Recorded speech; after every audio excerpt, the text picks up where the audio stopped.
폭우가 쏟아지던 8월의 마지막 밤이었습니다.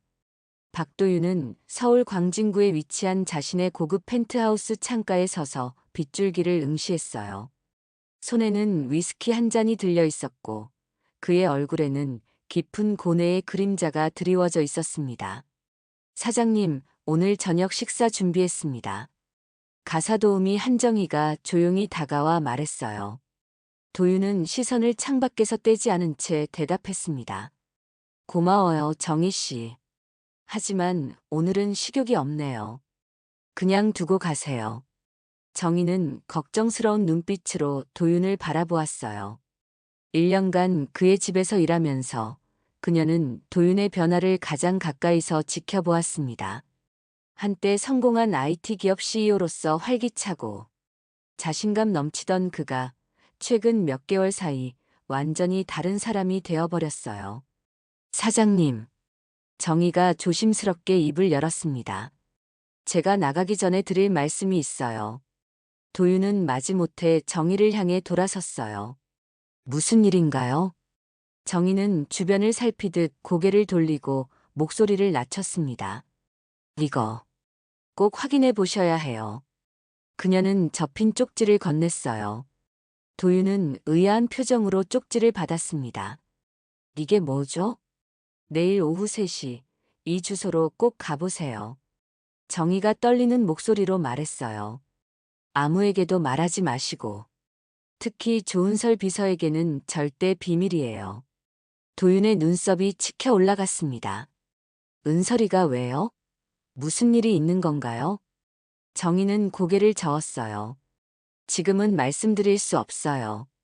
내일 직접 가보시면 알게 될 거예요. 제발. 사장님을 위한 일이니 꼭 가보세요. 도윤은 혼란스러워 보였습니다. 정혜 씨, 뭔가 심각한 일이 있는 것 같은데. 확실한 건 말씀해 주셔야 제가. 정희는 주저하다 깊은 한숨을 내쉬었어요. 사실, 2주 전에 우연히 봤어요. 사장님이 외출하셨을 때 은설 씨가 예고 없이 집에 왔었습니다. 제가 부엌에서 일하고 있었는데 그분이 사장님 서재로 들어가는 걸 봤어요. 도윤은 더욱 의아해졌습니다. 그게 뭐가 이상한가요? 은설이는 종종 필요한 서류를 가지러 오기도 하는데. 아니에요, 사장님.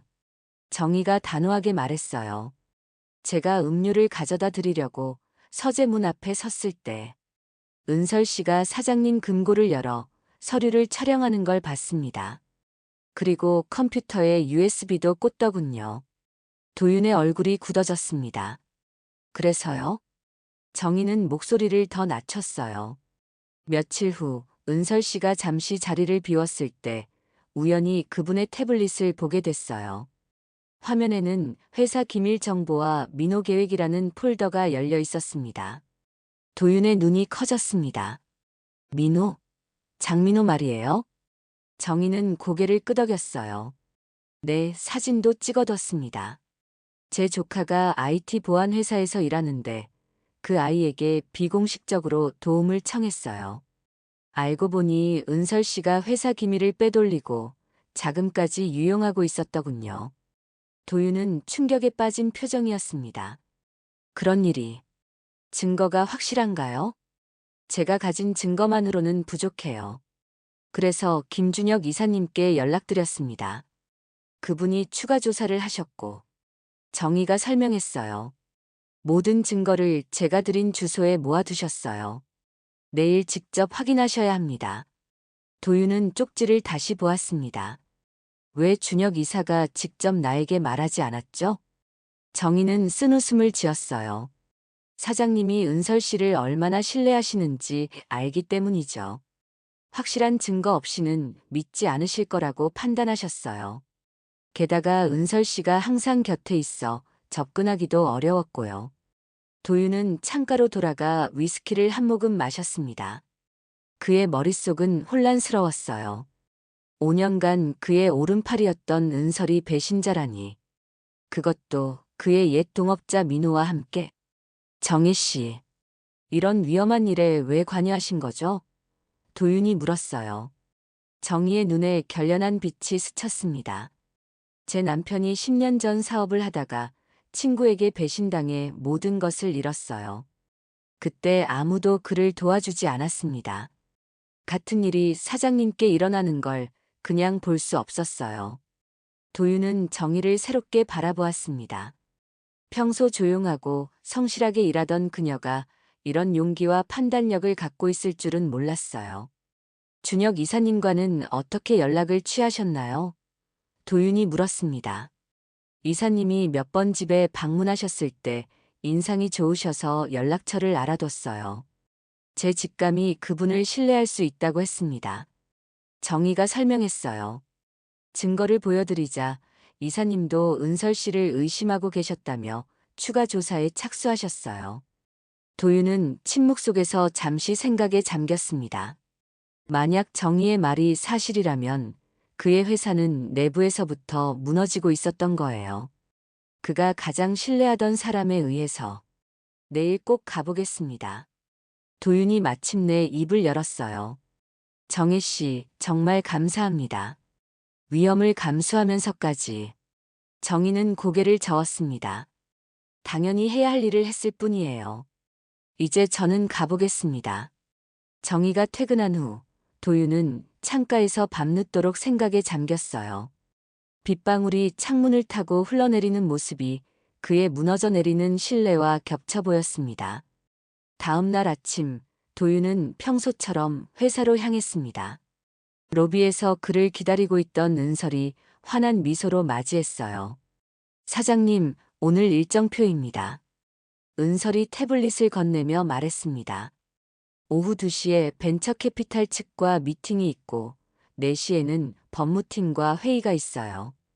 도윤은 은설의 얼굴을 유심히 살폈어요. 평소와 다름없는 전문적이고 단정한 모습이었습니다. 그녀의 표정에서 어떤 이상한 점도 발견할 수 없었어요. 정말 이 여자가 그를 배신하고 있는 걸까? 오후 일정은 좀 조정해 줄 수 있나? 도윤이 조심스럽게 물었습니다. 개인적인 일이 생겼어. 은설은 약간 놀란 듯 보였지만 곧 전문가다운 표정으로 돌아왔어요. 물론이죠. 벤처캐피탈 미팅은 중요하니 그대로 두고 법무팀 회의는 내일로 미루겠습니다. 고마워. 도윤이 짧게 대답하고 사무실로 향했습니다. 그날 오전 내내 도윤은 집중하지 못했어요. 서류를 검토하는 중에도 중요 전화 통화 중에도 그의 머릿속은 온통 정의의 말과 은설에 대한 의문으로 가득 찼습니다. 그는 몇 번이고 은설을 유심히 관찰했지만 그녀는 평소와 다름없이 완벽하게 업무를 수행하고 있었어요. 정말 은설이 배신자일까? 아니면 정의가 오해한 건가? 도윤은 계속해서 의문을 품었습니다. 오후 2시 벤처캐피탈과의 미팅이 시작되었어요. 도윤의 회사는 심각한 자금난에 처해 있었고 이 미팅은 회사의 생존을 좌우할 만큼 중요했습니다.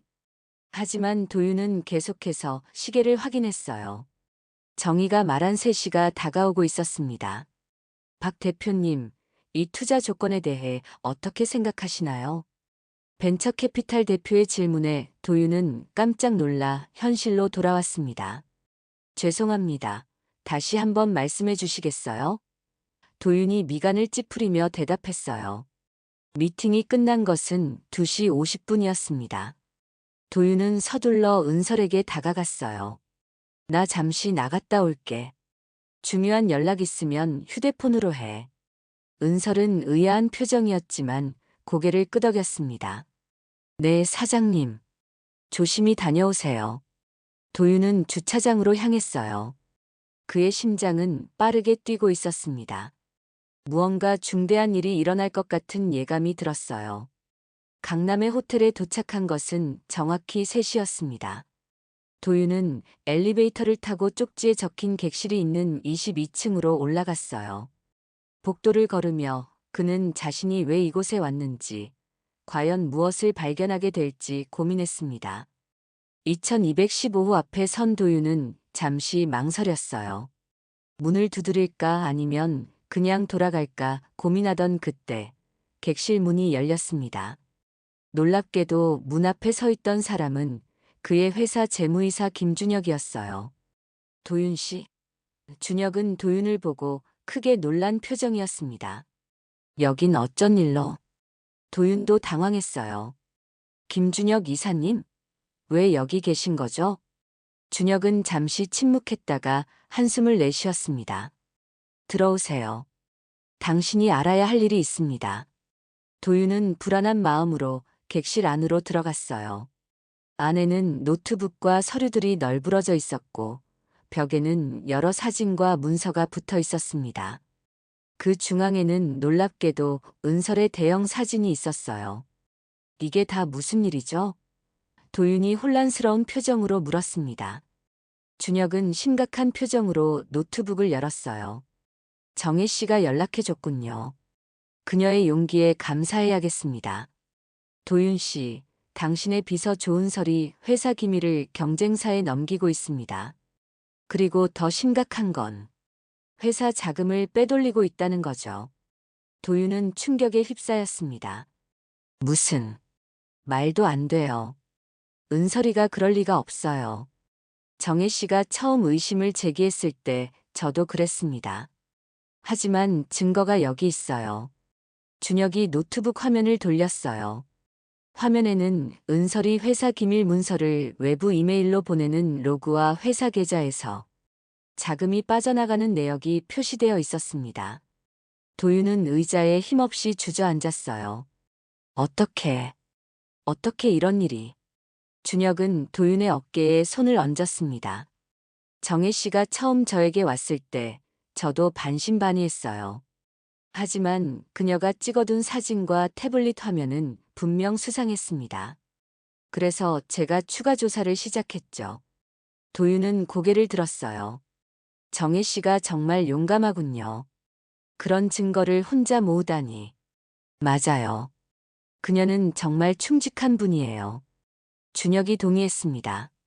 이제 우리가 어떻게 해야 할지 결정해야 합니다. 경찰에 신고할까요? 도윤은 깊은 숨을 들이쉬었어요.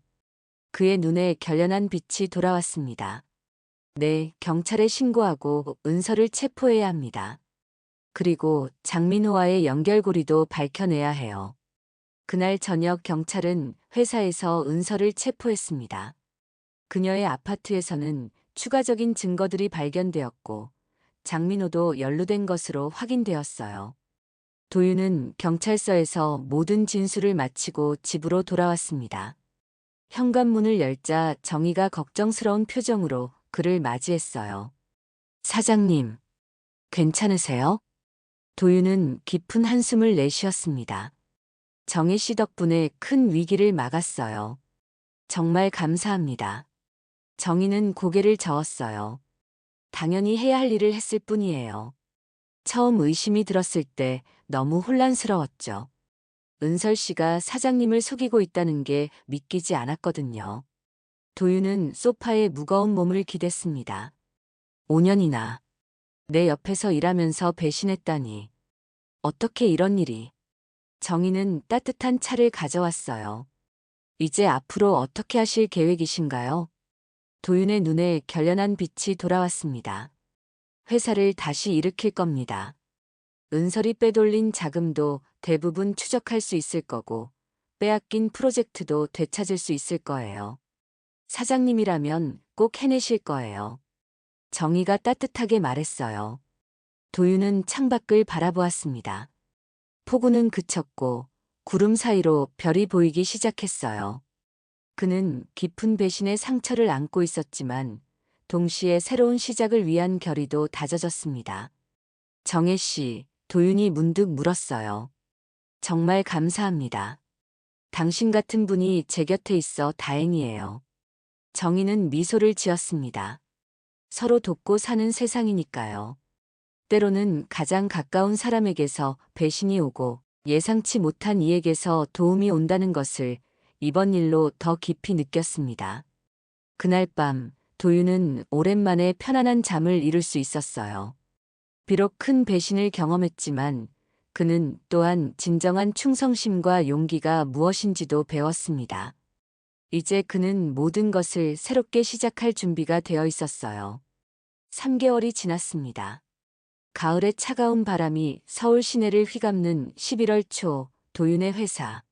네오텍은 천천히 회복의 기미를 보이고 있었어요. 은설의 배신으로 큰 타격을 입었지만 도윤과 준혁의 리더십 아래 회사는 서서히 안정을 찾아가고 있었습니다. 오늘 투자자 미팅은 어땠습니까? 준혁이 도윤의 사무실에 들어오며 물었어요. 도윤은 고개를 들고 미소를 지었습니다. 예상보다 좋았어. 새 프로젝트에 대한 관심이 높아. 아마 다음 주쯤 계약을 마무리할 수 있을 거야. 다행이네요. 준혁이 안도의 한숨을 내쉬었어요. 은설이 빼돌린 자금도 70% 이상 회수했으니 곧 정상 궤도에 오를 수 있을 겁니다. 도윤은 창밖으로 눈길을 돌렸습니다. 회사 건물 아래로 분주하게 오가는 사람들이 보였어요. 그래도 아직 민호는 잡지 못했어. 구개로 도주한 것 같아. 준혁은 표정이 굳어졌습니다. 경찰이 국제 수배를 내렸으니 언젠가는 잡히겠죠. 지금은 회사 정상화에 집중하는 게 좋을 것 같습니다.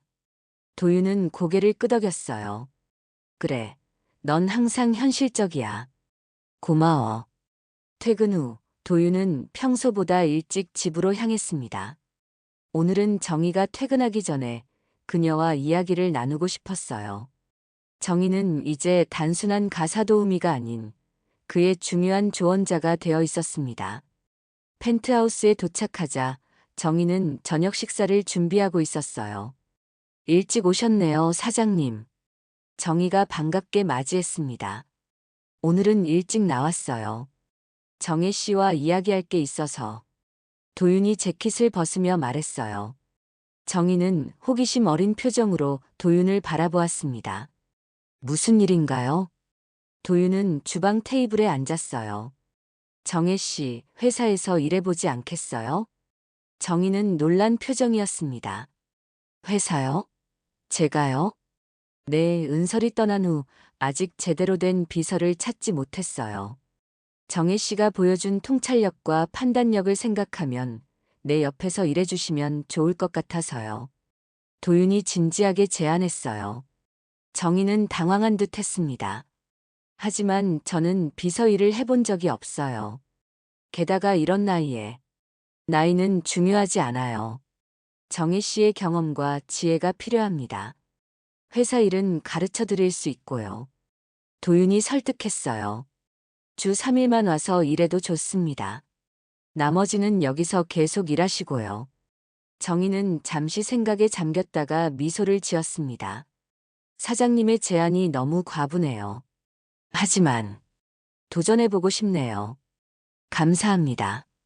그날 저녁 두 사람은 오랜만에 편안한 대화를 나누었어요. 정희는 자신의 이야기를 더 들려주었습니다. 부산에서 태어나 서울로 올라와 결혼했고 남편이 사업 실패 후 몇 년 전 세상을 떠난 이야기, 대학생 아들을 홀로 키우는 이야기까지요. 아들이 컴퓨터 공학을 전공하고 있어요. 이제 곧 졸업인데 좋은 회사에 취직했으면 좋겠습니다. 정희가 자랑스럽게 말했어요. 도윤은 갑자기 생각이 떠올랐습니다. 혹시 아들분이 네오텍에 관심 있을까요? 우리 개발팀에서 신입사원을 뽑고 있는데. 정희의 눈이 커졌어요. 정말요? 하지만 그건 너무.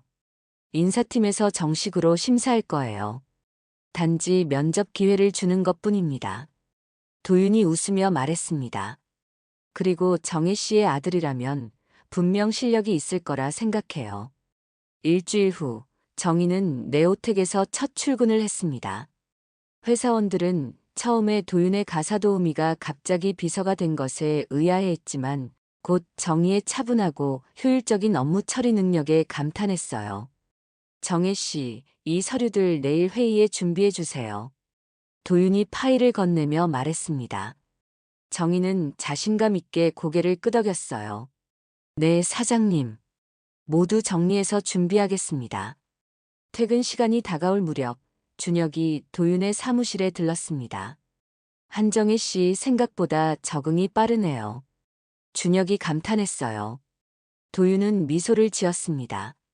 그녀는 항상 우리의 예상을 뛰어넘어. 덕분에 나도 훨씬 업무가 수월해졌어. 그날 밤 도윤은 오랜만에 기분 좋게 퇴근했습니다. 회사도 점차 회복되고 있었고 정의도 잘 적응하는 것 같았어요. 하지만 가을의 차가운 바람처럼 곧 새로운 위기가 그를 기다리고 있었습니다. 다음 날 아침 도윤이 회사에 도착했을 때 로비는 이상하게 분주했어요. 직원들이 모여 수군거리고 있었고 모두 긴장된 표정이었습니다. 무슨 일이죠? 도윤이 가까이 다가와 물었어요. 한 직원이 놀란 표정으로 대답했습니다. 사장님, 아직 모르세요? 우리 회사 기밀 정보가 또 유출됐대요. 그것도 최근 개발 중인 신제품 관련해서요. 도윤은 얼굴이 굳어졌어요. 또 유출? 어떻게? 그때 준혁이 급하게 다가왔습니다. 도윤 씨, 내 사무실로 와요. 지금 당장. 준혁의 사무실에는 이미 보안팀장과 인사팀장이 모여 있었어요. 그들의 표정은 심각했습니다. 어제 저녁 개발 서버에 외부 접속이 있었습니다. 보안팀장이 태블릿을 보여주며 설명했어요. 신제품 설계도가 통째로 복사됐어요. 도윤은 충격에 빠졌습니다. 어떻게 이런 일이? 누가? 보안팀장은 망설이다가 입을 열었어요. 접속은 회사 내부 IP에서 이루어졌습니다. 그것도 김준혁 이사님의 컴퓨터에서요. 모두의 시선이 준혁에게 향했습니다. 준혁은 충격받은 표정이었어요. 말도 안 돼. 내가 왜 그런 짓을. 이사님, 어제 저녁 8시부터 10시 사이에 사무실에 계셨나요? 보안팀장이 물었습니다. 준혁은 고개를 저었어요. 아니, 7시쯤 퇴근했어. 증인도 있어. 도윤은 심각한 표정으로 생각에 잠겼습니다. 준혁의 컴퓨터가 도용됐다는 건가? 누가 접근할 수 있었지? 인사팀장이 조심스럽게 말했어요. 사실 몇몇 직원들이 목격했는데 어제 저녁 한정혜 씨가 이사님 사무실에 들어가는 걸 봤다고 합니다. 도윤의 얼굴이 창백해졌습니다. 정혜 씨가요?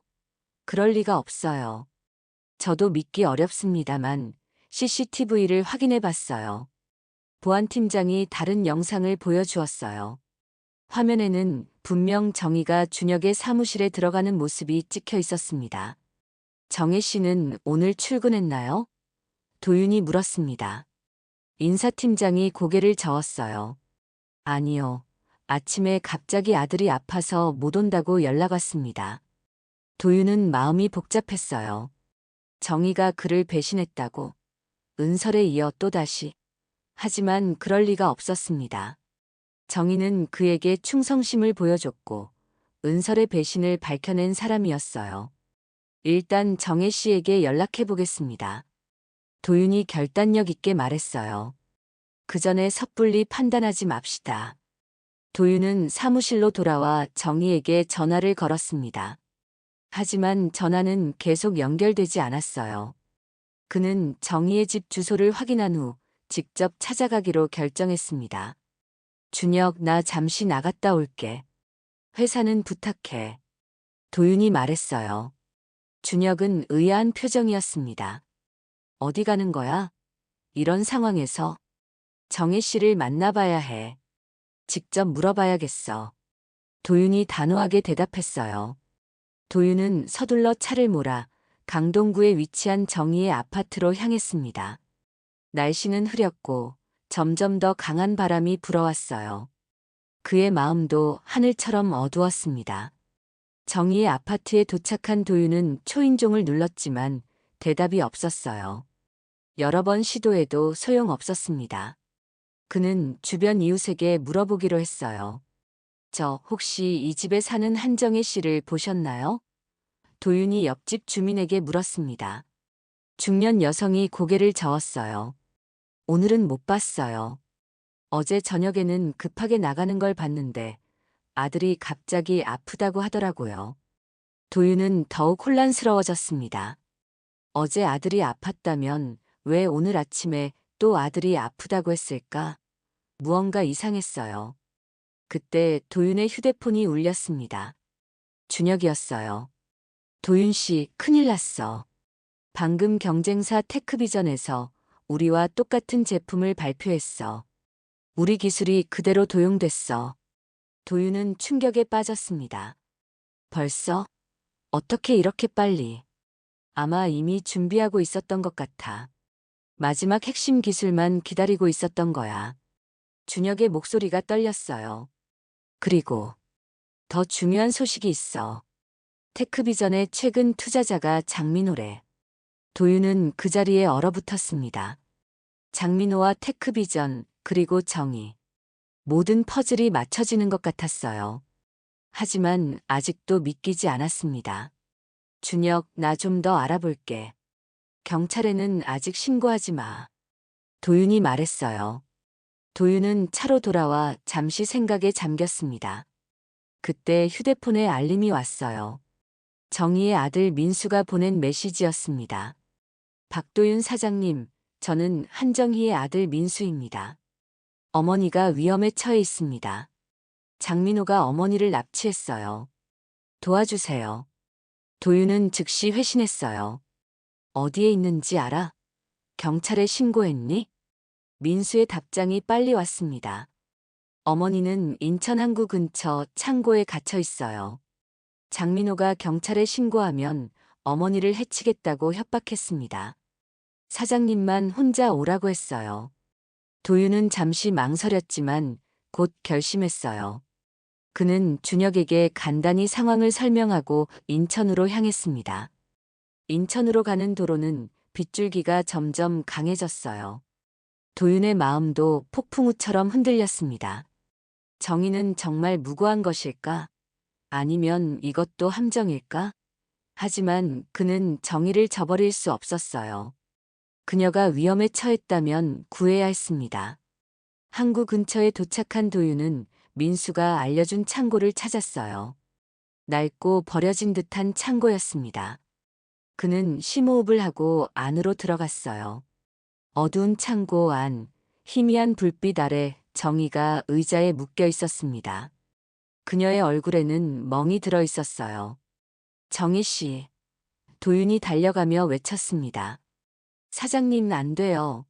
함정이에요. 정희가 절박하게 소리쳤어요. 그때 어둠 속에서 익숙한 목소리가 들렸습니다. 오랜만이야, 도윤아. 장민호 43세가 그림자 속에서 나타났어요. 그의 얼굴에는 차가운 미소가 어려 있었습니다. 민호. 도윤이 긴장된 목소리로 말했습니다. 정희 씨를 풀어줘. 내 목적은 나잖아. 민호는 비웃었어요. 역시 넌 변하지 않았구나. 항상 그렇게 의리 있고 정의롭지. 하지만 그게 너의 약점이야. 무슨 소리야? 왜 이러는 거야? 도윤이 물었습니다. 민호는 천천히 다가왔어요. 왜? 3년 전 내가 나를 회사에서 쫓아냈을 때는 그 이유를 몰랐어? 난 널 쫓아내지 않았어. 내가 회사 방향성에 동의하지 않아 스스로 나간 거잖아. 도윤이 항변했습니다. 민호의 얼굴이 일그러졌어요. 거짓말 마. 넌 내 아이디어를 훔쳐 내 것처럼 발표했고 나를 무능한 사람으로 만들었어. 도윤은 혼란스러웠습니다. 그런 적 없어. 우리는 함께 일했고 모든 성과는 공동의 것이었어. 이제 와서 그런 말이 무슨 소용이야? 민호가 비웃었어요. 난 복수하기로 결심했어. 은서를 보내 내 회사를 망치고 이제는 내 기술까지 빼앗았지. 그런데 정혜 씨는 왜 끌어들인 거야? 그녀는 무고해. 도윤이 분노했습니다. 민호는 웃음을 터뜨렸어요. 무고하다고. 넌 정말 아무것도 모르는구나. 도윤은 의아한 표정이었습니다. 민호는 정희에게 다가가 그녀의 어깨에 손을 얹었어요. 정혜 씨, 진실을 말해줄래요? 정희는 고개를 숙이고 있다가 천천히 도윤을 바라보았습니다. 그녀의 눈에는 눈물이 고여 있었어요. 사장님, 정말 죄송합니다. 저는 처음부터 민호 씨의 지시를 받고 있었어요. 도윤은 그 자리에 얼어붙었습니다. 뭐라고요? 1년 전 민호 씨가 저에게 접근했어요. 아들의 등록금을 해결해 주겠다며. 정희의 목소리가 떨렸습니다. 처음에는 단순히 사장님의 일상을 보고하는 정도였어요. 하지만 점점 더 많은 것을 요구했죠. 도윤은 믿을 수 없다는 표정이었어요. 그럼 은설의 배신도? 정희는 고개를 저었습니다. 그건 진짜였어요. 은설 씨는 정말 배신자였고 제가 그걸 발견한 것도 사실이에요. 하지만 그걸 알게 된 건 민호 씨 때문이었어요. 그가 은설과 연락하는 것을 우연히 보게 됐거든요. 민호가 웃음을 터뜨렸어요. 복잡한 게임이었지. 은설은 내 첫 번째 말이었어. 하지만 그녀가 너무 욕심을 부리기 시작했지. 그래서 정의를 통해 그녀를 제거하고 더 깊숙이 내 곁에 접근하기로 했어. 도윤은 모든 것이 무너지는 느낌이었습니다. 그가 가장 신뢰했던 두 사람이 모두 배신자였어요. 그럼 정혜 씨도 회사 기밀을 유출한 건가요? 정희는 눈물을 흘리며 고개를 끄덕였어요. 어제 민호 씨가 아들을 인질로 잡았어요. 어쩔 수 없었습니다. 정말 죄송해요, 사장님. 민호는 도윤에게 다가왔습니다.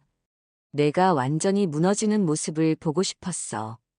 회사도 신뢰도 모든 걸 잃은 내 모습을. 그때였습니다. 창고 문이 요란하게 열리고 경찰들이 들이닥쳤어요. 꼼짝 마. 경찰이다. 민호는 당황했습니다. 뭐야? 어떻게? 준혁이 경찰들 뒤에서 나타났어요. 도윤 씨 메시지를 받고 위치 추적했어. 정혜 씨 아들은 집에 안전하게 있어. 민호가 거짓말한 거야. 민호는 도망치려 했지만 경찰에게 체포되었습니다. 도윤은 정희에게 다가가 묶인 밧줄을 풀어주었어요. 정말 죄송합니다, 사장님. 정희가 흐느꼈습니다. 처음에는 그저 돈 때문이었지만 시간이 지나면서 사장님께 정말 충성하게 됐어요. 어제는 정말 어쩔 수 없었습니다. 도윤은 깊은 상처를 받았지만 정희의 상황을 이해했어요. 왜 처음부터 말하지 않았나요? 도와드렸을 텐데. 두려웠어요. 민호 씨의 협박도 있었고 사장님이 절 얼마나 미워하실지. 정희의 목소리가 떨렸습니다. 경찰서에서 모든 진술을 마친 후 도윤과 준혁은 함께 회사로 돌아왔어요. 도윤은 침묵에 잠겨 있었습니다. 괜찮아? 준혁이 걱정스럽게 물었습니다. 도윤은 깊은 한숨을 내쉬었어요. 어떻게 사람을 믿을 수 있을까? 은설도 정희도. 준혁은 도윤의 어깨를 두드렸습니다. 모든 사람이 그런 건 아니야. 나는 여전히 내 곁에 있잖아. 도윤은 미소를 지었어요. 그래, 넌 항상 나를 지지해줬지. 고마워. 그날 밤 도윤은 다시 한번 깊은 생각에 잠겼습니다. 두 번의 배신을 경험했지만 그는 여전히 앞으로 나아가야 했어요. 회사는 그의 꿈이자 열정이었으니까요. 창밖으로 비가 그치고 별이 보이기 시작했습니다. 도윤은 이제 알았어요. 인생에는 배신도 있지만 새로운 시작도 있다는 것을. 그리고 그 시작은 자신으로부터 비롯된다는 것을. 도윤은 결심했습니다. 더 강하게, 더 현명하게, 하지만 여전히 열린 마음으로 세상을 대하기로. 비록 쉽지 않겠지만 그것이 삶을 살아가는 방법이라고 믿었어요. 1년이 흘렀습니다. 초여름의 따뜻한 햇살이 서울 강남의 네오텍 신사옥을 비추고 있었어요. 회사는 지난 1년간 놀라운 성장을 이루었습니다. 민호의 체포 이후 도윤은 회사 구조를 완전히 재편했고 새로운 보안 시스템을 구축했어요. 빼앗겼던 기술도 특허 소송을 통해 대부분 되찾았습니다. 오늘 주주총회 준비는 다 됐나요? 도윤이 회의실에 들어서며 준혁에게 물었어요. 준혁은 자신감 넘치는 표정으로 고개를 끄덕였습니다. 모두 완벽하게 준비됐어요. 이번 분기 실적이 역대 최고라 주주들도 만족할 거예요. 도윤은 미소를 지었어요. 내 덕분이야. 내가 없었다면 회사가 여기까지 오지 못했을 거야. 준혁은 겸손하게 고개를 저었습니다. 사장님의 리더십 덕분입니다. 위기 속에서도 흔들리지 않고 회사를 이끌어 주셔서요. 도윤은 창밖을 바라보았어요. 맑은 하늘이 펼쳐져 있었습니다. 지난 1년은 그에게 많은 것을 가르쳐 주었어요. 신뢰의 중요성, 그리고 그것이 깨졌을 때의 고통. 하지만 동시에 진정한 동료가 무엇인지도 배웠습니다. 그건 그렇고 오늘 특별한 방문객이 있을 거예요. 준혁이 조심스럽게 말했어요. 도윤은 의아한 표정을 지었습니다. 누구? 한정혜 씨요. 준혁의 말에 도윤의 얼굴이 굳어졌어요. 정희는 1년 전 사건 이후 법정에서 감형을 받았습니다. 그녀는 강요에 의한 범행이었고 결국 도윤과 회사를 구하는데 도움을 줬기 때문이었어요. 6개월간의 사회봉사 명령을 받고 석방되었지만 그 후로 도윤과는 연락하지 않았습니다. 왜 오시는 거지? 도윤이 물었어요. 준혁은 어깨를 으쓱했습니다. 모르겠어요. 아침에 전화가 와서 사장님을 만나고 싶다고 하셨어요. 중요한 일이 있다고. 도윤은 한숨을 내쉬었어요. 정의에 대한 감정은 여전히 복잡했습니다. 분노와 배신감, 그리고 어딘가 이해와 연민이 섞여 있었죠. 알았어. 점심시간 이후로 약속 잡아줘. 도윤이 마지못해 대답했습니다. 그날 오후 2시, 도윤의 사무실 문을 두드리는 소리가 들렸어요. 그의 새 비서가 문을 열고 정희를 안내했습니다. 정희는 1년 전보다 훨씬 나이 들어 보였어요. 머리카락에 흰색이 더 많아졌고 눈 주위에는 주름이 깊어져 있었습니다. 하지만 그녀의 눈빛은 여전히 맑고 강인했어요. 오랜만입니다, 사장님. 정희가 조심스럽게 인사했습니다. 도윤은 고개를 끄덕였어요. 앉으세요. 무슨 일로 오셨나요? 정희는 긴장한 듯 소파에 앉았습니다. 먼저 다시 한번 사과드리고 싶었어요. 제가 한 일은 변명의 여지가 없습니다. 도윤은 표정을 풀지 않았어요. 이미 법정에서 다 끝난 일입니다. 오늘은 다른 용건이 있으신 거죠? 정희는 가방에서 봉투를 꺼냈습니다. 이건 제가 알고 있는 모든 정보입니다. 장민호에 관한 것들이에요. 도윤은 의아한 표정으로 봉투를 받았어요. 이미 민호는 감옥에 있고 사건은 마무리됐습니다만. 그게 정희가 망설이다 결심한 듯 말을 이었어요. 민호 씨가 감옥에서도 여전히 무언가를 계획하고 있는 것 같습니다. 제 아들이 교도소 근처 카페에서 민호의 옛 동료들을 우연히 보게 됐어요. 그들이 나눈 대화를 들으니 아직 끝나지 않은 것 같더군요. 도윤은 긴장했습니다. 어떤 계획인데요? 확실하진 않지만 네오텍의 새 기술을 노리고 있는 것 같아요. AI 보안 시스템 말이에요. 정의가 설명했어요. 그들은 내부 협력자가 있다고 했습니다. 도윤의 얼굴이 굳어졌어요. 또 다른 배신자가 있다는 거군요. 정의는 고개를 끄덕였습니다. 제가 이 정보를 가지고 경찰에 가려 했어요. 하지만 먼저 사장님께 알려드리는 게 맞다고 생각했습니다. 도윤은 봉투를 열어 내용물을 살펴보았어요.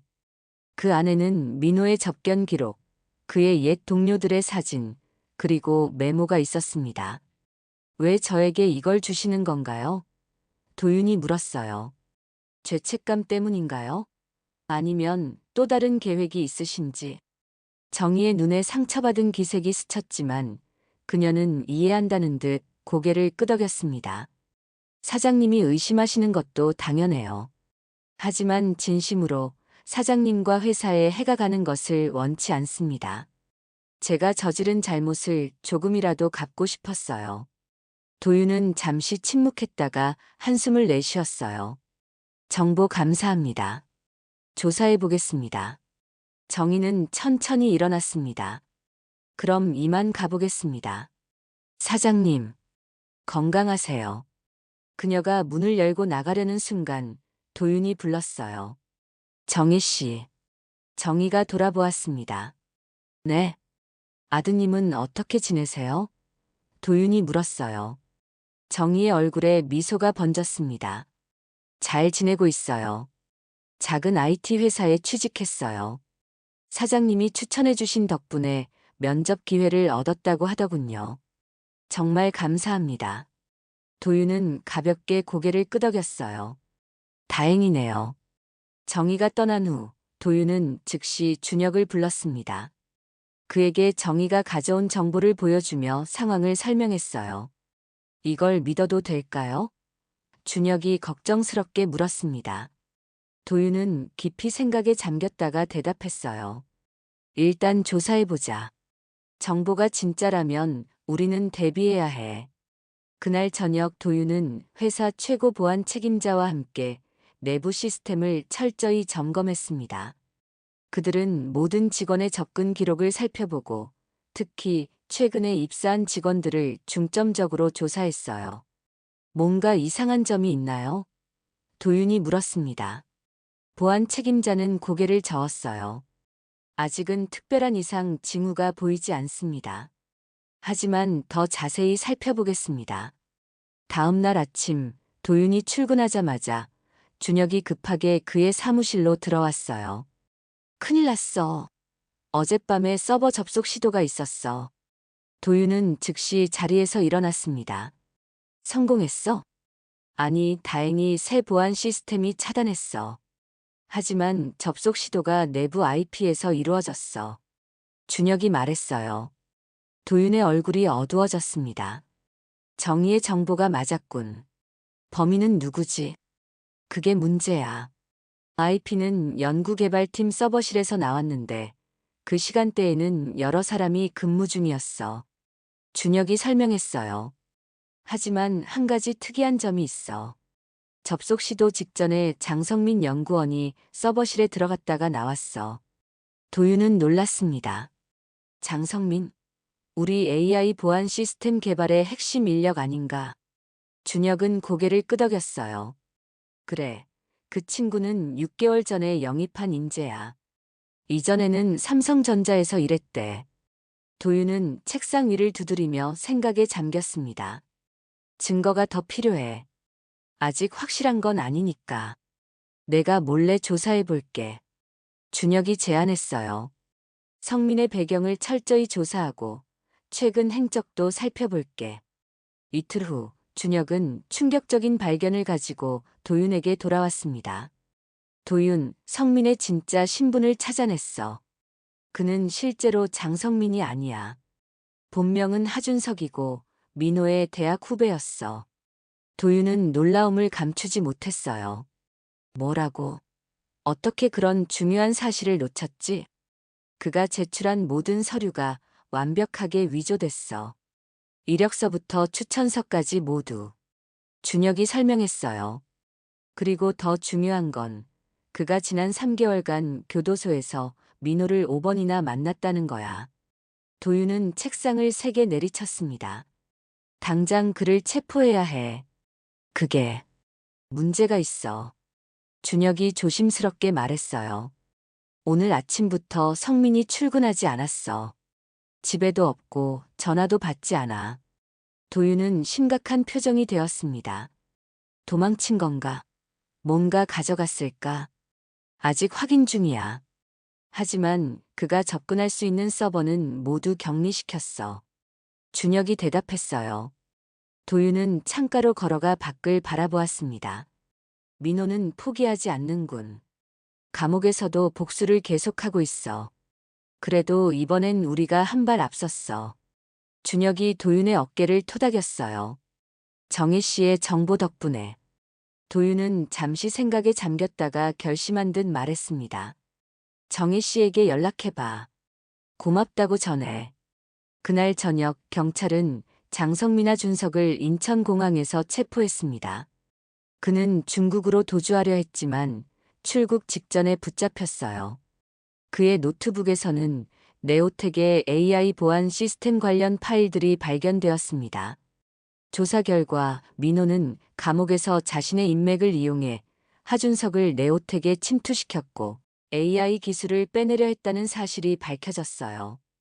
이 사건으로 민호는 추가 형량을 선고받았고 그의 외부 공모자들도 모두 체포되었습니다. 일주일 후 도윤은 직접 정희의 집을 찾아갔어요. 그녀는 도윤을 보고 놀란 표정이었습니다. 사장님, 여긴 어쩐 일로? 정희가 당황했어요. 도윤은 미소를 지었습니다. 들어가도 될까요? 정희의 아파트는 소박했지만 정갈했어요. 거실 벽에는 아들 민수의 대학 졸업 사진이 걸려 있었습니다. 차라도 한 잔 드릴게요. 정희가 부엌으로 향했어요. 도윤은 소파에 앉아 주변을 둘러보았습니다. 이곳에서 정희는 어떤 삶을 살고 있을까? 1년 동안 무슨 생각을 하며 지냈을까? 정희가 차를 가지고 돌아왔어요. 무슨 일로 오셨나요? 덕분에 회사를 지켰습니다. 도윤이 솔직하게 말했어요. 정혜 씨가 제공한 정보로 민호의 또 다른 계획을 막을 수 있었어요. 정희는 미소를 지었습니다. 다행이네요. 제가 조금이나마 도움이 됐다니 기쁩니다. 도윤은 차를 한 모금 마시고 말을 이었어요. 정혜 씨, 지난 일에 대해 많이 생각해 봤습니다. 처음에는 분노와 배신감이 컸지만 시간이 지나며 이해하게 됐어요. 정혜 씨는 어려운 상황에서 선택을 강요받았던 거죠. 정희의 눈에 눈물이 고였습니다. 사장님, 제 행동에 변명의 여지는 없어요. 하지만 정말 사장님을 해치고 싶었던 건 아니었습니다. 알아요. 도윤이 부드럽게 말했어요. 그래서 제안이 있습니다. 다시 회사로 돌아오시겠어요? 정희는 놀라움을 감추지 못했습니다. 회사로요? 제가요? 네. 물론 예전 자리는 아니고 새로 만들 사회공헌팀에서 일하는 거예요. 정혜 씨의 경험과 통찰력이 도움이 될 것 같아서요. 도윤이 설명했어요. 정희는 한동안 말을 잇지 못했습니다. 사장님, 저를 다시 신뢰해 주시는 건가요? 도윤은 깊은 숨을 내쉬었어요. 신뢰는 하루아침에 다시 생기는 게 아니죠. 하지만 새로 시작할 기회는 누구에게나 있다고 생각합니다. 저도 많은 실수를 했고 그것들로부터 배웠어요. 정희는 눈물을 참으며 고개를 끄덕였습니다. 감사합니다, 사장님. 이번에는 절대 실망시키지 않을게요. 도윤은 미소를 지었어요. 그럼 다음 주 월요일부터 출근하는 걸로 하죠. 귀가길, 도윤은 가슴이 한결 가벼워진 느낌이었습니다. 지난 1년간 그는 배신의 상처를 안고 살았지만 이제는 앞으로 나아갈 준비가 되었어요. 용서가 자신을 위한 것임을 이해하게 된 것입니다. 회사로 돌아온 도윤은 준혁을 만났어요. 정혜 씨에게 제안했어. 다시 회사로 돌아오라고. 준혁은 놀란 표정이었습니다. 정말? 그녀를 다시 신뢰하는 거야? 도윤은 창밖을 바라보며 미소 지었어요. 완전한 신뢰는 아니야. 하지만 사람들에게 두 번째 기회를 주는 것도 중요하다고 생각해.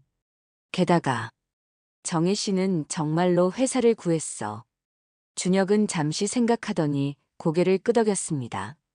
내 결정을 존중해. 그리고 알아. 내가 이렇게 성장한 모습을 보니 기분이 좋아. 도윤은 웃었어요. 사람은 역경 속에서 성장하는 법이지. 지난 1년이 내게 그런 시간이었어. 그날 저녁 도윤은 오랜만에 편안한 마음으로 잠자리에 들었습니다. 창밖으로 보이는 서울의 밤하늘에는 별들이 반짝이고 있었어요. 마치 그의 미래처럼 밝고 희망찬 빛으로 가득했습니다. 이제 도윤은 알았습니다. 인생에는 배신도 있고 용서도 있다는 것을. 그리고 때로는 가장 예상치 못한 사람에게서 두 번째 기회를 받기도 한다는 것을. 그의 마음속에 새겨진 이 교훈은 앞으로의 삶을 살아가는데 큰 지혜가 될 것입니다. 정희 역시 새로운 시작을 준비했어요. 그녀는 이제 자신의 실수를 만회하고 진정으로 도윤과 회사에 충성할 기회를 얻었습니다. 과거는 바꿀 수 없지만 미래는 스스로 만들어갈 수 있다는 것을 그녀 또한 깨달았습니다. 이렇게 두 사람은 각자의 상처를 안고 하지만 새로운 희망을 품고 앞으로 나아갔어요.